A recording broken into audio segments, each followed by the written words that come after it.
Alexander Hamilton was born in the British West Indies, and from a very young age, he helped run a shipping company. So, from early on, Alexander Hamilton kind of had a knack for economics. When he came over to the United States, he married into a very wealthy family from New York. He then began practicing law. He served as an aide to Washington in the Continental Congress.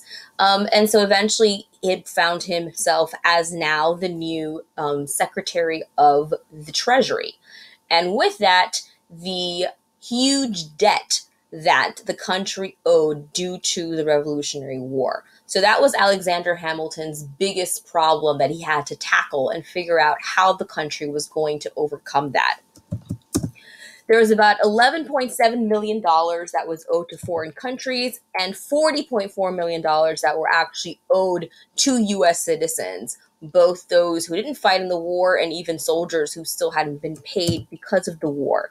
During the war, the government raised a lot of money by selling war bonds, right? And these bonds are pretty much certificates that people would buy with the guarantee that they would then be bought back at a higher price. Right? And so that's how the government raised money during the war. But of course, now we have all these bonds out and we have to be able to pay back all of these people.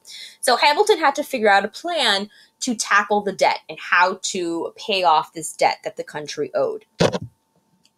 So Hamilton's economic plan consisted of 4 points, right, of 4 things that needed to happen.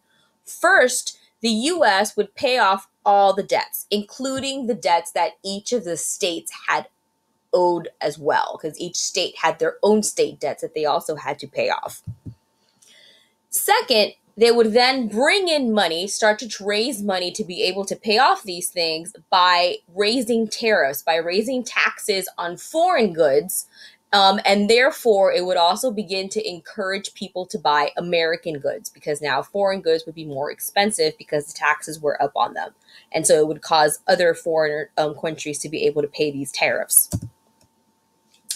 Money would also be generated, would also be produced by placing taxes on luxury items. So things that people didn't really need, like things like whiskey. And then finally, to create a national bank and a national mint. A national bank where then the government could store its own money and also give out loans to people, and also a national mint where the country could then control the production of money. So this was the 4 points to Hamilton's economic plan, and this is how he hoped that he would be able to stabilize the economy and pay off the war debt. Now, Hamilton ran into a huge amount of opposition when he first was trying to instill this plan within the government. And we're going to talk more about that throughout this section and how this opposition and the reasonings to why Hamilton's plan was not something that was completely liked by a lot of people within the government, and how Hamilton eventually is able to win some support to the passing of his economic plan.